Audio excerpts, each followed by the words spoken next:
On that specific day, Farzana had stepped out for a few hours, leaving her daughter at home. On her return, she found her daughter crying helplessly, covered with bruises, and lying in a pool of blood. Farzana was frozen. The shock of the incident and probably also the shame that she felt paralyzed her. And she didn't know what to do. She called her husband, who worked in Dubai, to share her pain and seek advice. She was actually shocked when her husband blamed her for being responsible, for being irresponsible and leaving their daughter at home.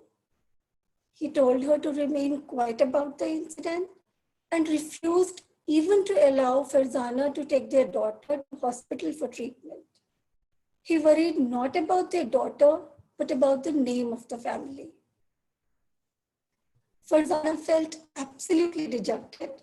She couldn't bear the thought of living in the same house again and went to stay with her parents. But she wasn't welcome there. She and her daughter both were a burden, financial as well as reputational.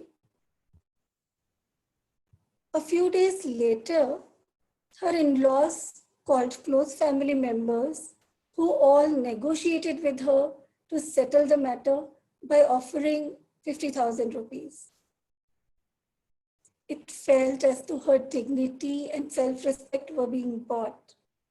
But not wanting to stay in the house where the attack happened and not being welcome in her parents' home, what else could she have done other than accept the offer? She accepted it. Since then, she hasn't been able to look at herself without feeling disgraced or humiliated. She and her daughter were both stripped of their humanity, their womanhood, and justice to serve family honor. As she closed her story, she said with tears in her eyes, "This settlement is one thing in my life which I regret the most." She said that her tears today make her realize that she was still a human. Unfortunately, Farzana's story is not unique. For far too many women, violence is a horrifying reality throughout their lives. The numbers are staggering. Globally, 1 in 3 women experience either physical or sexual violence at some point of time in their lives. In India, according to latest available crime statistics, around 378,000 cases of violence were reported against women in 2018. These crimes include murder, rape, dowry death, suicide abetment, acid attack, cruelty against women, and kidnapping. Of more than 32,000 reported cases of rape, the data tells that in 93% of cases, women knew the perpetrator. They were either family members or friends or employers or neighbors. Thousands of cases similar to Farzana's daughter go unreported. Farzana could share it only when the warmth of the women present at the workshop gave her assurance that she would not be judged. Otherwise, that incident would also have gone unreported. Today, during the COVID crisis, we are seeing a horrifying global surge in domestic violence, something UN Secretary General noted in an urgent appeal last month. Ironically, the surge is tied to good intention to keep women and girls safe from the spread of the virus. Lockdowns have been widely used to stop the spread of the virus for many women and girls. Lockdown means that they are trapped at home with abusive spouses, partners, and family members with limited access to support services, if at all they are available. Stay home, stay safe has been the key message in these times. That makes sense, but it's also important to recognize that gender-based violence is another epidemic, a global crisis that's been hidden for far too long. COVID is laying the scale and scope of the problem bare. Importantly, the basic question is, why are so many women subject to such treatment? The answer is complex, but it's rooted in structural gender inequalities, which are based on deeply entrenched discriminatory social norms and customary practices. These practices stop women from having the same opportunities and power as men. The discrimination is clear when it comes to the ownership and control of land.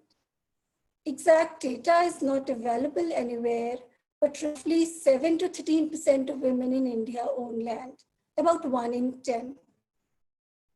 And yet, women face legal challenges, family pressures, and different forms of violence when they attempt to assert land rights.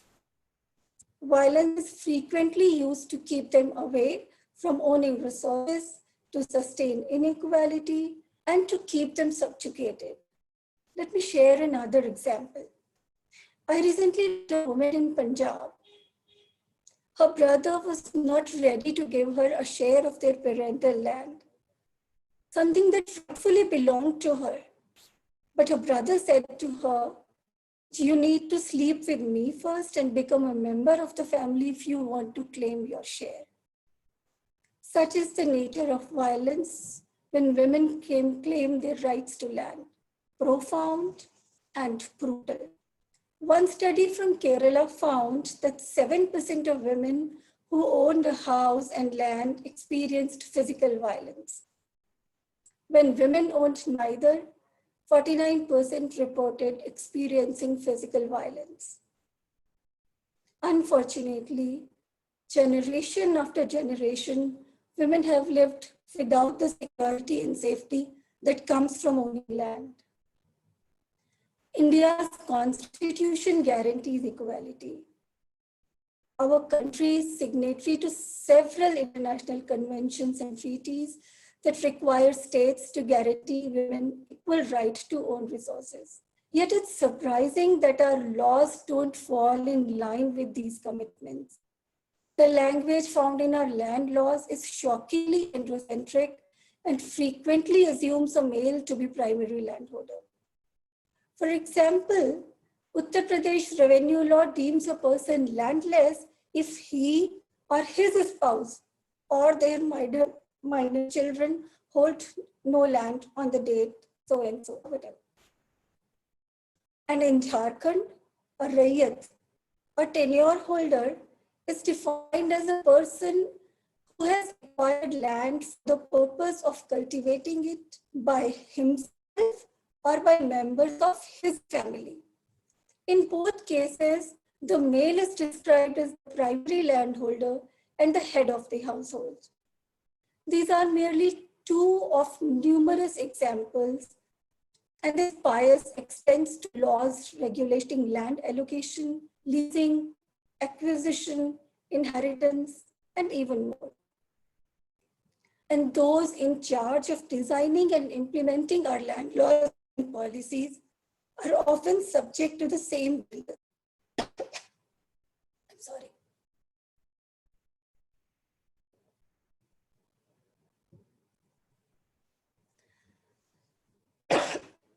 Those in charge of designing and implementing our land laws and policies are often subject to the same gender-specific biases.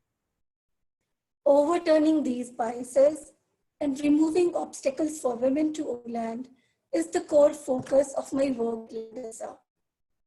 So what can we do to address this crisis of gender-based violence? As I noted, most land and inheritance laws are not equitable and just. Even when progressive changes are made, they are undercut by legal loopholes, gaps in implementation, lax enforcement, and discriminatory mindsets and practices. But there are steps we can take to improve conditions for women and girls. First, we need to review all land laws and amend them to remove overt and covert discrimination. Next, we need to make sure government officials and elected leaders who play a role in designing policies and their implementation, they understand women's rights and the intrinsic value in granting these rights to women. We need to also help women know their rights and support them in asserting these rights. We also need to improve data collection to track levels of violence and disputes over land that lead to violence against women. But more than anything else, we need to take focused steps, including public campaign to shift mindsets that forbid women from owning land. Is a different future possible? The answer is yes. I happened to talk to Farzana again recently. She was excited to tell me that through years of saving and earning, she had been able to purchase a piece of land. She told me, if I had this land back then, I would not have had to make that compromise. I could have moved out and lived there in a thatched hut with my daughter. In fact, the more I listen to women as they talk about their past experiences, their present needs, and their hopes for the future, the more confident I become that a piece of land has the power to break this cycle of oppression and lift women up, empowering them to live a life of dignity, autonomy, and self-worth. During these times, as more and more rural migrants are reaching back in their villages and look towards land to build their lives again, land is sure to become an even more central asset to women's lives. And as the central government rolls out its ambitious Swamitva scheme to provide property cards to rural householders across India, it should be mindful not to exclude women dwellers of the houses from owning the property cards. They should own the houses they live in and feel the dignity and pride because that is what they deserve. The power that women derive from land ownership is not just about having their names on a piece of paper.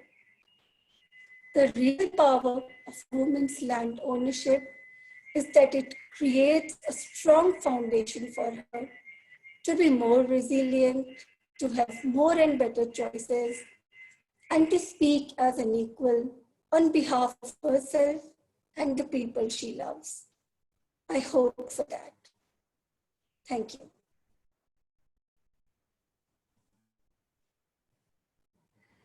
Thank you very much, Shipra. Yeah. Thank you very much, Shipra, for taking us through the story of Farzana and your thoughts on gender-based violence and how women face it every day. I think there's a question from the audience on how, if you could talk through some of the major challenges and backlash that you have faced from every level, be that the husband and the family, be that the village, be that the government, and talk it through with some examples that you've seen, and it would be great. Sure. So the backlash that we experience is almost at every level. It's at government level, when there is, at the government level, when we go for advocacy, regarding any of the changes, there is a lot of resistance that we see. The reason is the belief that people think that if land is granted to women, the general perception is that a woman would be taking the brother's share. Though the right thing is that it's her share that for ages, it's a woman's rightful share that the brother in the family has been using for ages. It's the people sitting in the government, they share the same biases because they are also the product of the same socialization. So when we talk to them, we find a lot of resistance in bringing about those changes at the policy level. Same is there in the field, but the good thing is that the women want to assert. Women are ready to assert. They want to feel the pride and they want to feel the security that comes from owning land. So a lot of women are increasingly becoming aware of it. And I think the sensitization of even the government officials and the community people helps a lot. When they go through systematic sensitization process, I have seen a lot of government officials becoming a co-traveler in the journey of helping women assert their rights more strongly at every level. So that really helps. I think another question that is coming up is how does the pandemic, particularly gender-based violence in the pandemic, change the future of women who are going through the violence, and what can we do to take some steps to prevent this from becoming even a bigger issue than it already is?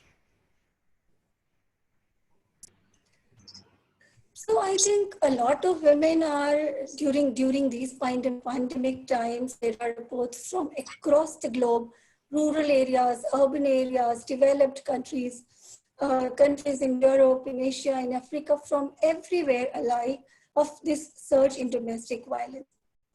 And the thing is that, I mean, earlier people used to go out of their houses and they were used to of a routine. But now, when you have to live with the abuser in the same household all the time, it becomes difficult.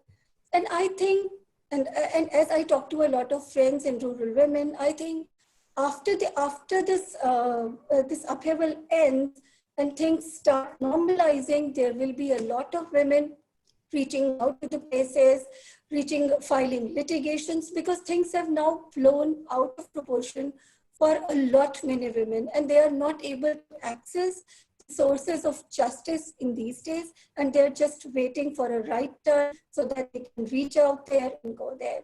So I think it's really important to continuously work with those women and help them strengthen so that they are able to stand up to challenges that are thrown by these times. No, absolutely. And I think this is the more invisible problem of the pandemic, even apart from the problem of migrants back. What happens behind closed doors and the impact on the lives of women is particularly critical. A couple of questions That's more very true. come up. So one question from Sayantan is that if a non-profit were to go to a fresh village, say in Uttarakhand, and start advocating such land rights for women, what are some prerequisites and what are things to keep in mind to go about it? That's a good question. And I think if we are going in any state to advocate for land rights, one of the basic prerequisites is a strong understanding of the land laws that apply in the state, especially how do they relate to women. So some of the states, especially these northwestern states of Uttarakhand, UP, Punjab, Haryana, Delhi, they have very strong biases against women in their state laws. So it's important to know what those biases are so that when you are communicating with people at all levels, at the ground, in villages, and also at the policy level, with bureaucrats, with policymakers, legislators, all of them, you have an absolute clarity on what's there in the law, written in the legal books. So what happens is the legal scape currently is very, very complicated, especially when it relates to land. And people don't really know clearly every layer of it. It's only when you know it layer by layer that you are able to take the cases appropriately, you are able to counsel women appropriately, you are able to interact with women and guide them appropriately. So I think one of the first requisites is a good information of the context of the state and spending time in understanding the legal scape and how it governs and impacts the women in that particular state.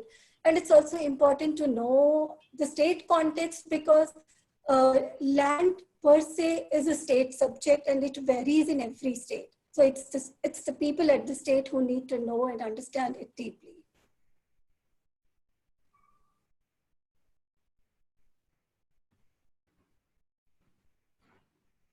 Another question from the audience, Shipra, is that government officials, of course, when they're sensitized, are more receptive to being able to help women. But how do you even put a foot in the door to sensitize them and put this on the agenda?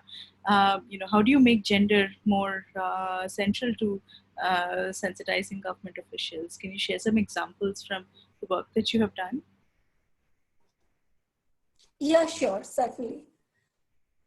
So I think it's right. It's difficult to find the entry points, but I think if you are focused on finding entry points, you get to find them within this patriarchal system. At every level, when you start working, you find at least some of the good people, some of the people who are sensitive, some of the people who understand you, and you try to build allies with them. That at least is the strategy that's worked for me and for my organization a lot. When we were working on ground in UP and the way we work on ground in West Bengal, Orissa, and in other states, we interact a lot with government officials. So while it's true that the government officials themselves share this patriarchal mindset, but the fact is that within those people, you get to find some good allies always. And when you get those good allies, it always helps to build relationship with them, to be in conversation with them, to also in conversation with them, and with the help, taking their help in finding further pathways. So I have always found good TMs, good principal secretaries, good officials, good revenue officials on ground who always become ally. But the key that works is to help them sensitize and help them see the intrinsic value in women's rights as well. And once they realize that, they become a co-traveler. They really become helpful, and the journey becomes easier for you. Absolutely. And it is a difficult process, but I think there is no way but to tackle these issues head on as we, especially in a post-COVID world, as we look at how the development sector is changing rapidly and what new priorities are emerging to the surface. It's even more critical we keep a women's interests at the heart of it. Absolutely. Exactly. No, thank you so much, Shipra, for your time today and sharing your insights with us. If there are any last minute one or two wrapping comments that you have to make, else we will move to ending the session. Just that it appears to be a difficult journey, but then we must be prepared to begin it. It's just the right time to begin this journey wherever we are, whatever we are doing. There always are ways we can take small steps to help strengthen women and girls around us. I think we must not shy from taking those steps and take those first little steps. Absolutely. Thank you so much for joining us for the last session of Charcha 2020.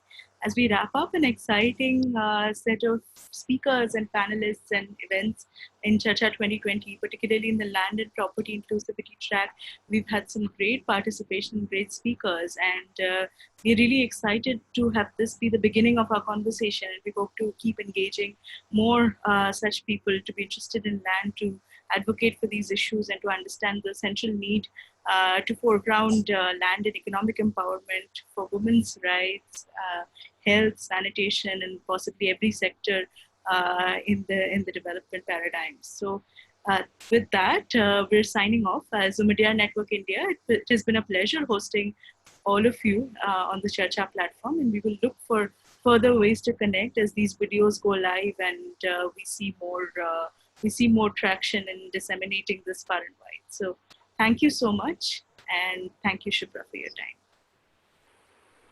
Thank you, Sharmili, and thank you so much, everyone.